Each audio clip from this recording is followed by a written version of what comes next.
Sorry I look like a slob. I haven't shaved in a few days. I just got this package in the mail from SGC, so I figured we'd open it up together and see what's what. Before we open that up, I'm going to show you a couple of cards that I got recently at the Flip trade show in Huntsville. There was a surprising amount of vintage stuff there. I went looking for comics as well.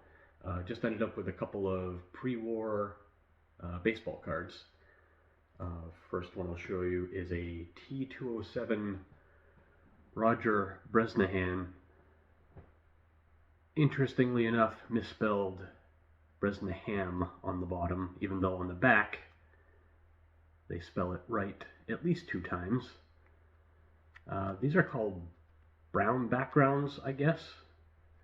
I'm unaware of any T207s that didn't have the brown background, but I'm certainly no expert on that. I believe these are from 1912. This one's obviously pretty rough. It's got a lot of color breaking creases. Pretty stained on the back. I don't know how well that comes through. And this one, by far my favorite, is my first American Caramel card. This is an E91, I believe from the 3rd set, Set C. I think those are from 1910. This is Fred Clark. Really nice color.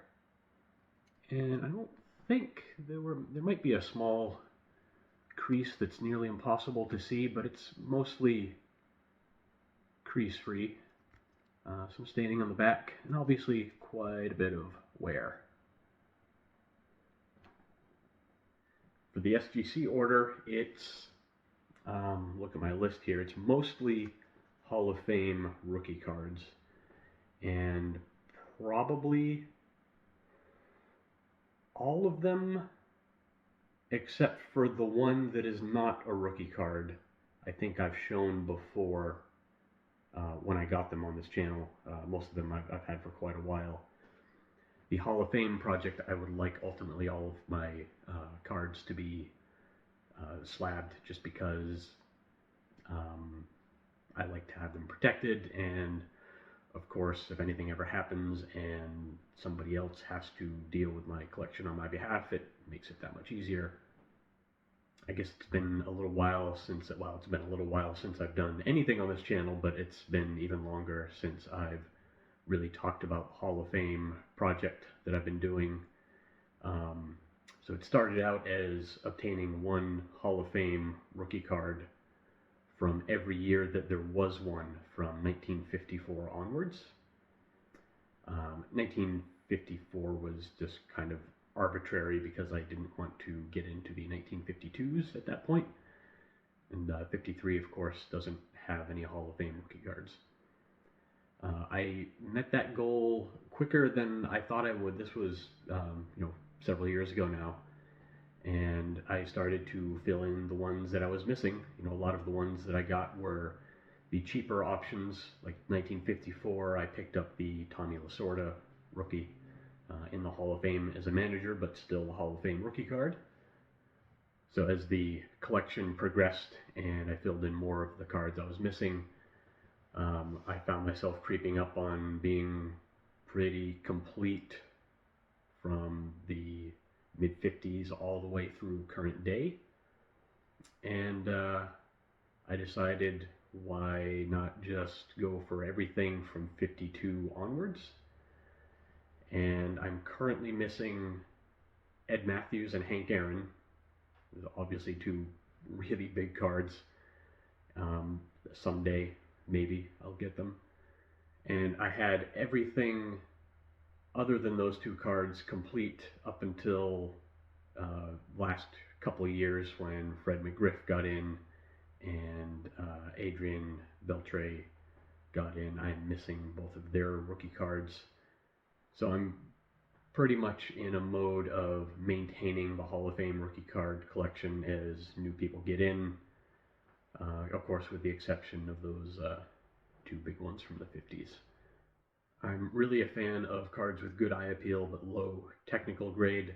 I take what I can get, though.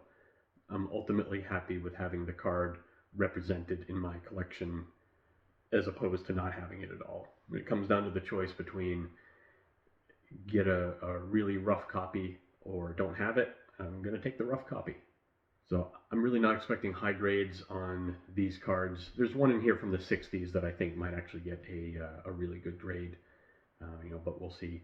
But this is less about what I got for grades and more about just having the cards slabbed and protected and easier to deal with in the future if necessary. That being said, the way I decided whether it was worthwhile getting my existing raw cards graded versus selling them and then buying an already graded copy was by estimating what the grade was going to be and just deciding if it made more sense. There's a card I had that was going to cost a certain amount of money to grade, and the money that I had into that card was the same or more than I could pick up a copy that's already graded. Then that's kind of where I drew the line. So I'm hoping that I don't get skunked too bad on any of these, but let's see.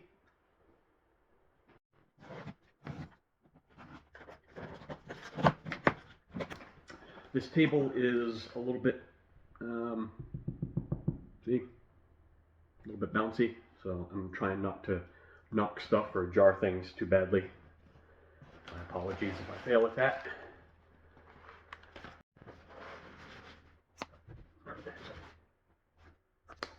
I'm not expecting any of these to be altered or not graded for whatever reason.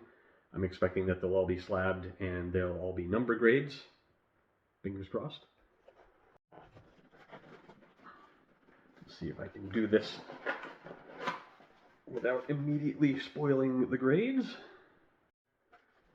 I don't do enough of this to know just offhand how they put all of the cards in. There we go, that's the back. All right.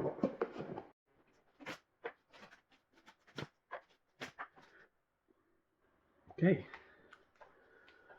11 cards that I sent in, and there's 11 slabs, so that's a good start. The order already seems to be different than I expected based on what I submitted. So I've got the backs up so I can at least tell what they are. This is, first off, 1948 Bowman Phil Rizzuto. And this is one that let me find something to block the label with. This is one that I picked up in a trade at my LCS years ago, and it's kind of hard to tell without something behind it, but the corners are nice, the centering's pretty good. I mean, it doesn't really have color, but the print quality is nice. Its issue is that it has on the back paper loss, and I don't know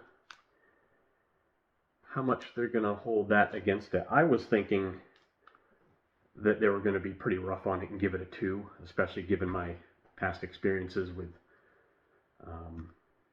I guess any grading, but mostly SGC.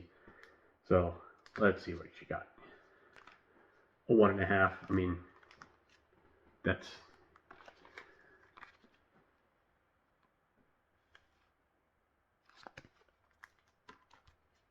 I don't know, I feel like they dinged it pretty hard, but I was definitely not expecting a high grade, and this is a card that kind of epitomizes the low grade, high eye appeal. So this is right up my alley. If I find a deal on a nicer one, of course I may upgrade someday. The other interesting thing is I just noticed they only put sleeves on the end slabs, the top and the bottom. All the rest don't have sleeves on them. Cost saving measure. This next one is 1951 Topps Redback Monty Irvin, and these are, I really don't know what to expect on this one, just because obviously the corners are rounded from the factory, so corner wear is less of an issue on them. It is yellowed on the back fairly badly, and it looked like the front maybe had some like surface rubbing in some of the white areas. I don't know. I kind of guessed that maybe it'll get a 3. And this was kind of a gamble because if it's less than a 3, this probably wasn't worth me getting graded at all. But let's show you the card. It looks really good, especially on camera from the front. You can see the back is a little bit dingy, and I don't think they were that way from the factory. You can, I don't know if it comes through on camera, but there's a few spots where I'm not sure if it's just dirt or if it's the surface has been worn away, but let's see. A 4. All right. I'm pretty happy with that.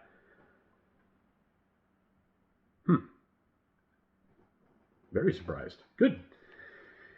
The next one is the, speaking of the 54 Topps Tommy Lasorda, that's what this is. This is one that I got fairly early on, and it has its share of condition issues. It's not terrible, but it's got a little bit of corner wear, a little bit off center, and it has these, why isn't that showing up on camera?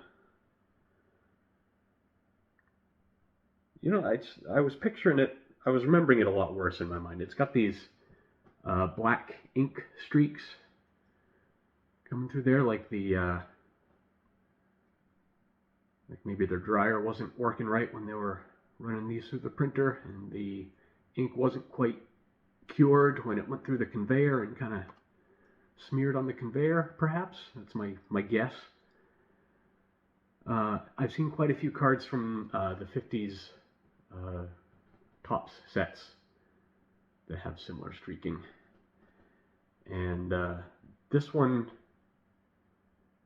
I mean, I had this down as, I was thinking this would get a 2, but now that I'm looking at it here, I feel like a 2 would be pretty low for this. I don't know. We'll see how badly they ding it for that streaking on the front. Okay, it's a 3. I like that. It really is more noticeable in person, I think, than on camera. And if you look close, it does kind of go through his forehead a little bit. But I'm very happy with that one. The next one is a 56 Topps Luis Aparicio. And this one's pretty nice. I mean, this is a great card. Off center, and you know the corners have a little tiny bit of wear, I guess, but for a card from the 50s especially, this is really good, and the back's nice. I had this one down as being possibly a 6. I wasn't remembering the centering being quite as off, so now I'm questioning that. I'm thinking this should be a 5, but they probably gave it a 4. Let's see. It's a 5. All right. Nice work, SGC.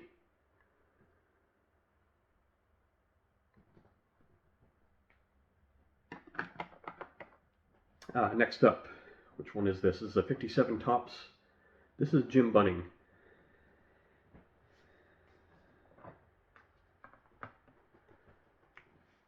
Now, the obvious flaw is this is really off-center. The not-so-obvious flaw is a little bit of, I guess that's maybe the edges of gum stain on the back. It's pretty faint. But other than that, this is a sharp card. Nice color. Perfect print registration. Man, it's so crisp other than that. I'm not 100% sure how bad they're going to ding it just for the centering. And then, of course, there's the staining on the back. I guessed that they were going to give it a 4, but let's see. A 5. All right. Outstanding. 57 tops. I'm sorry, I just jiggled the table again. 57 tops. If you can find examples with really good color, because a lot of them do look pretty dull, is a cool set that I really like. And it's loaded with Hall of Fame and non-Hall of Fame rookie cards. Great set. I got a Don Drysdale here, also from 57 tops. And this one is interesting. So, yeah, it's off-center, but the main flaw that you notice immediately is the green blob. And that I looked at that real close when I got the card. This card was dirt cheap. I think I got it for $20 if I remember correctly. It's real nice. Other than that, it's pretty crisp. Got a couple of kind of touched corners on the back. It's obviously off center, but I looked at that spot real close, and it seems to be, it's not something stuck on the card. It's the absence of certain colors in the ink. So everything but the green seemed to got wiped off the printing plate in that little spot right there. And I really don't know how that's going to affect the grade. The back is nice. I mean, off-center like the front is, but between the off-center and the weird printing flaw, I figure worst case this gets a 3, but I'm secretly hoping for higher. It's a 3. Okay. And it's actually, if you look, it's more than just the one spot. It's also there and down here, just more faint.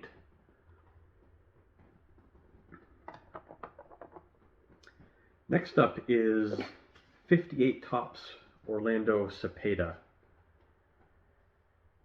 And this one basically doesn't owe me anything at all. I found several of these different auctions and places that I picked up, and one was in a GMA holder. It was a GMA 6, but the card was gorgeous. It looked near mint. And then I got these couple of raw ones at auction, and I sold 2 of them and ended up making more in profit from those than I paid for this one. This is the one I decided to keep. It was not the nicest of the bunch, but it had some of the better eye appeal. It's really well centered, especially horizontally. Its flaw is on the back. There's a little bit of a mark right there. I was on the fence as to whether to get this graded or not, just because I didn't know how tough they were going to be on it with that mark. I mean, it certainly should be a number grade, I would think. And I would, if this card doesn't get at least a 2, then it seems to me like there's something wrong. But I had that I was going to expect a 2 on it. Let's see if I'm surprised or disappointed. Oh. Yeah, authentic. Color added. Well, the thing is, I've inspected this real close, and there is no color added on the front. I guess that's what they're calling that little mark on the back, which is crazy to me. I mean, you can check, it's so easy to tell if color is added on the front. You just, tip it in the light and look for even sheen in the gloss. So they're calling that little mark on the back color added. and we're calling me disappointed with that. So yeah, that's very disappointing. However, it's a beautiful presenting card. Next up is 61 Topps Juan Marichal, and this is one that I got fairly recently, like within the past year and a half, 2 years, and I had this one down as hopefully getting a 4. I don't know if it's too off-center for that. It's really nice, other than the centering. I don't know, let's see. What'd you get? 5.5. I'm pleasantly surprised with that.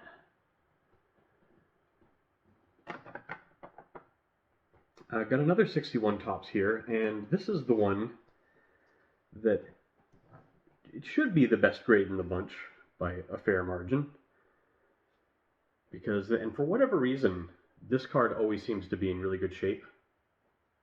I mean, just look at them out there. If you look at 61 Topps Ron Santo, it's like they're everywhere in really, really sharp condition.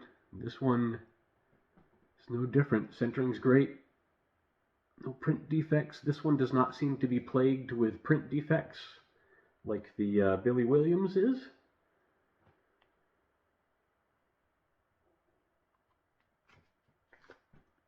And it is just, I mean, I'm not sure I'd quite call it razor sharp, but it's close. This should be every bit of a 7 in my opinion, but let's see. 7.5. Nice. Next up, we got a 54 Topps Al Kaline. I have shown this one before, and this is the one that is got, other than being off center, it's got the dents from being bundled in a rubber band. It goes through onto the back as well. But there's no creases, and the rubber band's also kind of scuffed the color a little bit. But the color's great, the image is great, and I was happy to have this card in spite of any flaws.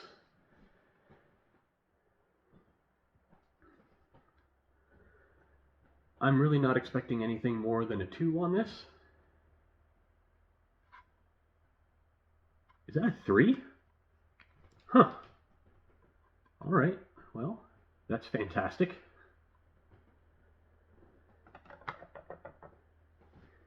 Last up is a card that I don't believe I've shown on here before, and it's the only one of these that is not a rookie card. It's a T205 Tris Speaker.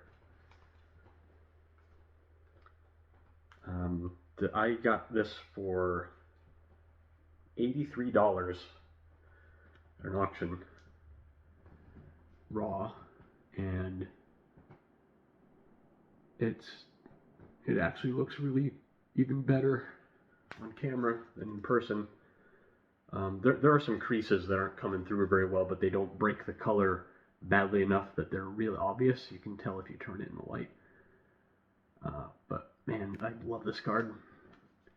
It's got some paper loss on the back, but really no staining or discoloring. Well, I guess there's a spot in the corner on the back that's stained.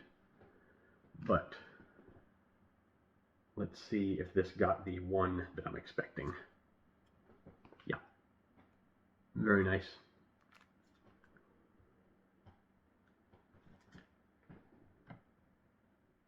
My last SGC submission was pretty rough. I didn't do one of these kind of videos for it because it was part of a group submission, and the grades in that one were not a surprise. I knew what they were before I got the cards back. So I did want to show them at some point, but because I just opened them up and put them into the collection, there was really no motivation there for me to show them after that. as opposed to here where I told myself I wasn't going to open up the box until I got the camera going. So I'll recap those cards from the last SGC order at some point here. But it was rough, and I'm still pretty sore about one of them. But this was a pleasant surprise. Other than that Cepeda, this has been fantastic results. The office that we're in is progressing further. Still missing some storage in here, but you can see I've got some comics on the back wall there. Top 2 rows are baseball covers, bottom row is random stuff. Got my watchmaking bench behind me. I've got a pocket watch collection that I've been putting together, watches that I've repaired for the most part, but I collect different complications is the wrong word, different types of escapements, different types of mechanisms that aren't necessarily complications. So I like to have examples of various types of mechanisms and escapements in my pocket watch collection. This office space here is upstairs from my workshop, machine shop space. So I really need to do a tour video at some point. For this channel, I should do a little office tour where I show anything collection related and just the, and it looks kind of like maybe a workshop behind me, but this is kind of my man cave space, as well as the office, as well as obviously the watchmaking stuff. So I should do an office tour on this channel, maybe once I get some more storage straightened out, get a real coffee table instead of this janky setup I'm using right now that you can't see. And on the other channel, I do need to do a shop tour video as well, which might tie into some of the stuff behind me. I think I'm out of stuff to ramble about right now. So thanks for watching, everybody. And next time, assuming it's not going to be an office tour video next time, I think maybe we'll talk about some more comics with baseball covers, since I have a few new ones since then. And some of the cards that I've picked up since the last video, which has been a long time ago now. Until then.